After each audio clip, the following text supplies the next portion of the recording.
Naniniwala ka ba na bawat isa sa atin ay may nagkukubling kabaliwan?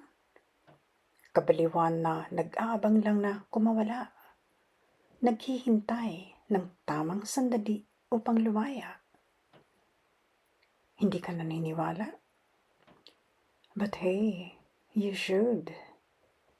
Kailangan. Dapat kang maniwala kay Mary.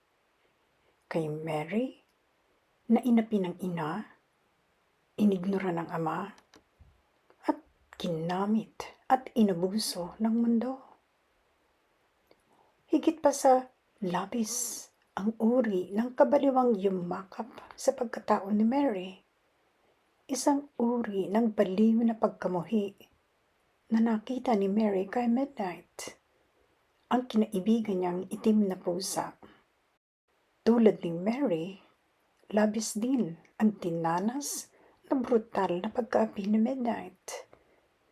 At sino ang nakaalam kung ano ang lagim ng impluensyang ito ng nag-iisang best friend ni Mary na dilit iba kundi si Midnight? Magkikimbal kayo kapag nalaman ninyo ito.